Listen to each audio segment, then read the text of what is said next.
Hey guys, Assalamualaikum. It's me Nina and welcome back to Nina Story. Hari ni Nina ada satu cerita berkaitan dengan unsolved case yang Nina nak cerita dekat korang. Kes kali ni melibatkan seorang remaja, seorang gadis yang dibunuh semasa kali pertama nak pergi kerja. Tapi kan, kerja yang dia nak pergi tu pun sebenarnya fake juga tau. Dan dia ni terpedaya dan akhirnya telah dibunuh. Yang offer dia kerja tu pula adalah jiran yang dorang ni percaya. Tapi disebabkan tak ada bukti yang kukuh, jadi kes ni pun telah terbiar menjadi cold case selama bertahun-tahun.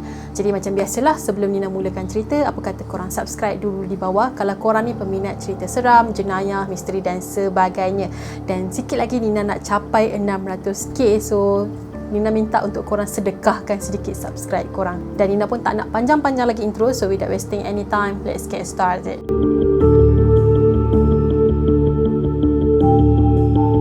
Dulu ni ada sepasang suami isteri yang berasal dari Sri Lanka telah berpindah ke Toronto untuk memulakan kehidupan diorang yang baru pada tahun 1994. Pasangan tadi adalah Elorna Yagam dan isteri dia Vazan Tamalar. Jadi diorang pada masa tu ada 3 lagi anak diorang yang diorang bawa bersama-sama untuk tinggal dekat Kanada. Anak sulung diorang bernama Dinesh 12 tahun, Sharmini 10 tahun dan Katis 8 tahun. Masa awal-awal diorang pindah dekat sana, kehidupan diorang sangatlah susah dan diorang memang struggle lah. Walaupun kehidupan diorang pada masa tu serba kekurangan kan, tapi kan anak-anak diorang ni semuanya pandai-pandai. Sampailah pada tahun 1999, anak kedua diorang yang Sharmini ni telah pun berusia 15 tahun dan dia teringin nak bekerja untuk kumpul duit sendiri. Pada masa yang sama, dia boleh gunalah duit gaji dia nanti ni untuk beli kasut baru untuk graduasi dia darjah 9 nanti. So, pada musim panas pada bulan Jun tu, iaitu pada 12 hari bulan, hari tu adalah hari pertama Sharmini ni bekerja. Awal tu, mak dan ayah dia memang plan nak hantar dia pergi kerja. Tapi tiba-tiba ada saudara diorang yang call diorang minta tolong sebab ada salah seorang family members diorang ni yang sakit. Jadi diorang pun tak boleh dah nak hantar Sharmini ni pergi kerja dan diorang minta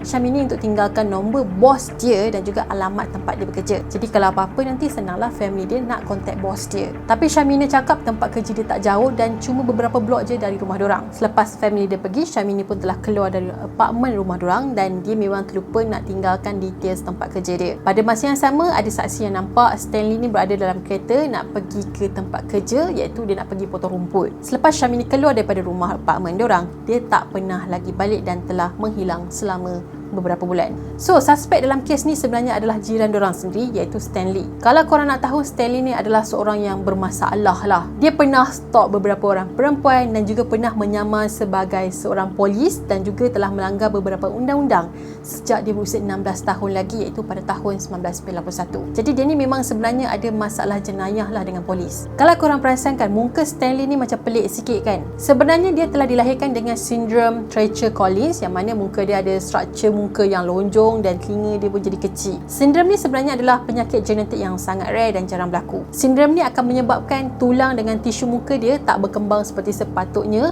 terutamanya bahagian pipi, rahang dan juga dagu. Disebabkan muka dia yang pelik ni kan, dia selalu jadi mangsa buli sejak dia kecil-kecil lagi. Orang akan selalu ejek dia, lepas tu kadang-kadang ada juga yang akan pukul dia. Jadi masa Sharmini ni hilang, Stanley ni berusia 24 tahun masa tu. Masa tu Stanley dengan family dia, which is isteri dan juga anak lelaki diorang yang masih kecil, tinggal di tingkat bawah rumah Sharmini. Tapi dikatakan masa tu Stanley ni macam okey je. Dia seorang jiran yang agak baik dan dikenali lah dekat bangunan apartmen diorang ni. Stanley ni pula masa tu dia cuma ada kerja sambilan je dan dia memang ada banyak masa lah dan selalu lepak dekat sana. Jadi ramailah budak-budak dekat situ yang memang sangat kenal dengan Stanley. Sebabnya dia selalu bawa juga anak-anak jiran diorang ni untuk pergi mandi dekat sebuah kolam renang yang berdekatan dengan area rumah diorang. Kadang-kadang tu dia ada ajar budak-budak tadi seni mempertahankan diri je pun, iaitu judo. Budak-budak dekat apartmen ni juga pernah cakap yang Stanley pernah beritahu diorang yang dia merupakan seorang pegawai polis. Dah nama pun budak-budak kan, so diorang ni pun mudah percayalah dengan cerita dongeng Stanley. Tapi sebenarnya dia bukan polis pun dan dia tak pernah pun bekerja dengan polis. Stanley juga selalu buat rondaan tau dekat area apartmen diorang, siap pakai jaket lagi. Bila jiran-jiran dia tanya mana dia dapat jaket tu kan, dia cakap dia beli dekat pasar lambak je. Berbalik pada hari kejadian si Sharmini ni pergi kerja kan, bila dah petang tu kan, dia tak balik-balik ke rumah. So parents mana yang tak panik dan risau kan, dah lah satu-satunya anak perempuan, lepas tu tak tinggal pula maklumat pasal tempat kerja dia. Lagipun mak dan ayah dia memang tak tahu dengan tepat sebenarnya anak dia ni kerja apa. Jadi parents dia pun cepat-cepatlah ke rumah Stanley untuk tanya pasal anak dia. Tiba-tiba pindah pula si Stanley ni. Bila diorang ketuk-ketuk pintu rumah dia, memang tak ada respon, tak ada siapa yang buka pintu dan masa ni memang parents dia cuak jugalah. Sebab setahu diorang memang Stanley yang offer kerja tu dekat anak diorang. Jadi parents Sharmini ni pun call polis dan berharap yang anak perempuan diorang ni akan balik. Selama Sharmini hilang, macam-macam lah gosip, kabar angin yang muncul tau. Ada yang cakap Sharmini kena culik sebab orang nak duit tebusan. Lepas tu ada juga yang cakap Sharmini lari sebab ikut lelaki. Dan ada juga yang cakap Sharmini lari dari rumah sebab kena paksa kahwin. Dia tak nak, so dia pun lari. Jadi masa gosip-gosip ni tengah tersebar, orang suka bercakap itu ini kan, jadi parents dia terpaksa tutup telinga, tahan, kena bersabar. Sebab diorang tahu bukan itu yang terjadi sebenarnya. Tak lama lepas tu kan, Stanley ni pun telah menjadi suspek utama dalam kes ni. Sebab parents Sharmini telah syak Stanley terlibat dalam kejadian ini dan dia nampak macam something fishy. Parents dia yakin yang Stanley telah menolong anak diorang untuk dapatkan kerja di bawah agensi polis. Kawan-kawan Sharmini juga cakap benda yang sama juga. Sebabnya Sharmini pernah beritahu dekat diorang yang dia akan bekerja untuk polis dalam operasi anti dadah.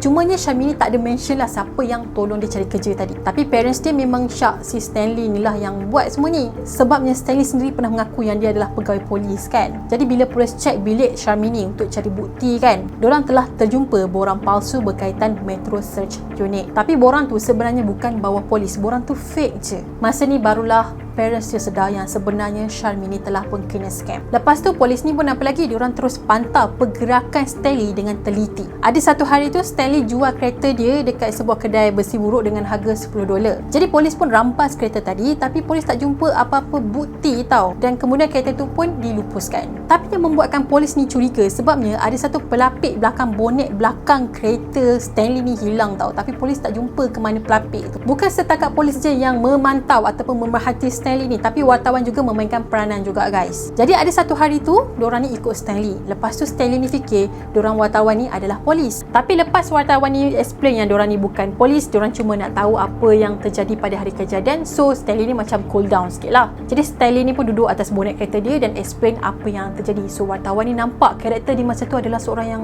sangat tenang dan nampak baik lah. Dia cakap kali terakhir dia nampak Sharmini adalah seminggu sebelum dia pindah dari sana. Lepas tu dalam tempoh 24 jam Sharmini ni hilang, tiba-tiba dia kata dekat rumah dia penuh dengan kereta-kereta polis. Dan lepas tu dia kena tangkap. Masa soal siasat tu, dia ada cakap dekat polis yang dia tak offer Sharmini ni apa-apa pekerjaan pun. Dia cuma pernah offer satu pekerjaan dekat Sharmini yang mana jawatan kosong dekat sebuah kolam renang yang berdekatan dekat sana. Tapi bukan bekerja sebagai seorang polis. So dia cakap maybe parents Sharmini ni telah confused dan salah faham pasal kejadian tu. Dan dia cakap juga sejak dari hari kejadian dia kena soal siasat tu kan, polis ni memang selalu ikut dia ke mana-mana je. Tapi dia tak kisah sebab dia kata dia tak buat salah dan polis ni just buang masa diorang je. Semasa Sharmini hilang memang ramailah anggota polis, sukarelawan, jiran-jiran dan termasuk Haley ni mencari dia tau. Tapi selepas 4 bulan kemudian, pada satu hari ni ada seorang lelaki yang keluar jalan-jalan bersama dengan seorang anak lelaki dia dekat sebuah taman. Pada masa ni si lelaki tadi telah terjumpa jasad Sharmini di tepi sungai yang cetek. Masa tu tulang-tulang Sharmini memang dah berselerak dah sebab kena makan dengan binatang. Keadaan jasad dia pula masa tu memang dah terurai, dah reput habis dah. Yang ada cuma sisa tulang dan tengkorak dia je. So benda ni akan menyukarkan pihak forensik untuk kenal pasti DNA pembunuh dan punca kematian dia. Cuma diorang dapat kenal pasti identiti Sharmini ni melalui gigi dia. Jadi bila polis tak ada clue dekat tempat jasad dia dijumpai, lepas tu jasad pun dah reput, tulang pun ada yang hilang. So benda ni macam menyusahkan ataupun menyukarkan pihak polis untuk cari petunjuk yang seterusnya. Korang ingat tak pasal borang palsu yang diorang jumpa dalam bilik Sharmini tadi? Jadi polis telah menggunakan borang tu sebagai petunjuk besar dalam kes ni. Sebabnya jasad Sharmini memang tak boleh nak identify apa-apa langsung. So borang tu lah clue yang terbesar. Polis percaya tawaran kerja palsu tadi tu adalah tipu muslihat semata-mata untuk menarik Sharmini keluar daripada rumah dia. Dan polis sangat yakin pelaku yang buat ni adalah orang yang Sharmini kenal. Masa ni polis memang dah syak Stanley memang terlibat. Tapi diorang ni kena kumpul bukti dulu untuk dakwa dia. Tapi kan kes ni makan masa terlalu lama sampailah pada tahun 2004 Stanley ni pun dah pun berusia 28 tahun. Masa ni dia dah beranak pinak dah. Dia dah ada 5 orang anak, tapi 3 daripada anak dia ada sindrom macam dia juga. Pada bulan September tahun tu, Stanley ni kantoi mengintip jiran dia yang merupakan seorang ibu tunggal yang masih muda. Dia bukan mengintip sekali tu je, tapi banyak kali. Biasanya Stanley ni akan duduk kat dalam van dia, lepas tu dia akan pandang tingkap rumah ibu tunggal muda tadi. So ada seorang jiran dekat situ yang perasan tahu perbuatan si Stanley ni dan dia pun beritahulah dekat ibu tunggal tadi tu supaya berhati-hati dengan Stanley dan kalau boleh jangan keluar dengan Stanley. Kalau boleh nampak Stanley pun elak daripada jumpa dengan dia. Masa ni si Murray tadi tak tahu yang Stanley ada kes dengan Sharmini. Cuma dia ada perasaan tak sedap hati bila dia tengok Stanley dan Dia rasa cara Stanley tu pelik sikit. Stanley pernah offer nak hantar anak perempuan Murray 10 tahun ke kelas tarian, tapi Murray tak bagi. Tak lama lepas tu kan, Stanley ni kena tangkap atas kesalahan kacau ibu tunggal tadi dan dia pun telah dilepaskan. Tahun depan tu dia telah pindah ke apartmen yang lain dan dia tak tinggal lagi dekat situ lagi dah. Pada tahun 2005, ada seorang imigran perempuan yang bernama Jason Armstrong baru pindah ke Canada. So dia memang desperate lah nak kerja yang baru, sebabnya dia nak kumpul duit untuk beli tiket supaya suami dia dekat Belanda tu boleh datang ke Canada juga. Jadi Stanley ni pun offer lah dia sebuah kerja yang palsu, iaitu kerja bawa agensi YMCA yang terlibat dengan jabatan bomba dan polis dalam bahagian mencari orang hilang. Jadi Jason ni dia cerdik sikit lah dan rasa curiga tau dengan kerja tu. So dia pun call pihak YMCA yang kerja bahagian ni lah. Jadi YMCA tu mengesahkan yang offer tu adalah fake dan diorang pun telah report kepada polis. Dan macam biasalah, si Stanley ni pun kena tangkap sekali lagi. Jadi masa dia kena tangkap tu, polis pun geledah lah van dia dan juga rumah dia, dan diorang telah terjumpa pisau, tukul, tali, beberapa keping plastik dan juga senapang. Akhirnya dia pun telah didakwa atas kesalahan cubaan menculik dan gangguan jenayah. Pada akhir Disember, dia pun telah dijatuhkan hukuman penjara selama 2 tahun. Selepas dibebaskan pada tahun 2008, Stanley ni ada affair pula tau dengan perempuan lain. Jadi dia kenal perempuan ni melalui sebuah web dating lah. Tapi dia beritahu dekat perempuan tu yang dia dah berpisah dengan isteri dia. So perempuan tu pun percaya. Jadi Stanley ni pun plan lah nak jumpa dengan girlfriend baru dia, dan dia pun tipulah bini dia. Dia cakap dia nak ke Toronto sebab nak buat dialisis buah pinggang, padahal nak pergi dating. Tengah malam tu, masa dia tengah drive lepas baru balik daripada dating tu kan, dia terjumpa 2 orang budak perempuan berusia 12 tahun tengah mabuk. Jadi dia pun offer dekat 2 orang berdua tu untuk naik van dia sebab dia akan hantar pulang, dan 2 orang pun setuju. Yang seorang tu Stanley memang hantar dia dekat rumah, tapi yang seorang lagi tu Stanley tak hantar dia. Family budak yang seorang ni pun tunggu anak dia tak balik-balik, jadi 2 orang pun call polis dan report pasal kehilangan anak diorang. Dalam pukul 2 pagi macam tu, ada seorang penduduk yang terdengar jeritan seorang budak perempuan yang berhampiran dengan hutan. So dia pun call polis. Bila polis sampai dekat sana, Stanley terus drive van dia dan polis pun kejar, tapi polis terlepas. Budak tadi tu pula dijumpai dalam keadaan yang menangis dan dia punya baju ni terkoyak daripada pinggang sampai ke bawah. So ada seorang polis ni yang kenal suspek tadi tu adalah Stanley. Selepas Stanley ditangkap dengan polis sekali lagi, dia tak mengaku bersalah, tapi dia putar belik pula cerita. Dia cakap memang dia jemput 2 orang budak perempuan tadi, tapi tiba-tiba kereta dia ni kena serang dengan 2 orang lelaki, dan 2 lelaki tadi itulah yang culik budak-budak tadi, bukan dia. Tapi hakim tak percaya dekat dia dan dia pun dipenjarakan sekali lagi. Walaupun dia ditangkap atas kesalahan dia buat gangguan jenayah dekat perempuan lain, tapi polis tak ada bukti tau nak dakwa dia dengan kes Sharmini. Stanley juga tak pernah mengaku yang dia ada kaitan dengan kes Sharmini dan dia masih terlepas dengan pertuduhan tadi. Tapi polis memang yakin Stanley sebenarnya memang terlibat. Cumanya diorang ni kekurangan bukti yang kukuh untuk dakwa dia. So kes Sharmini telah pun diklarifikasikan sebagai cold case selama 24 tahun.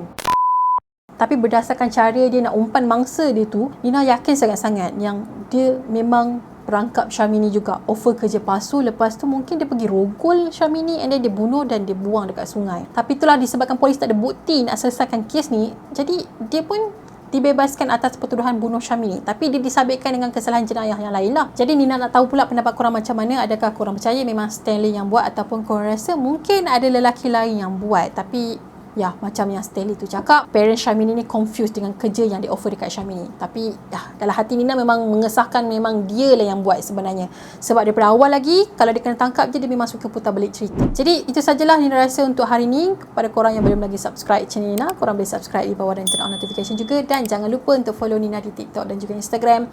Kita akan jumpa lagi next video. Bye bye. Assalamualaikum.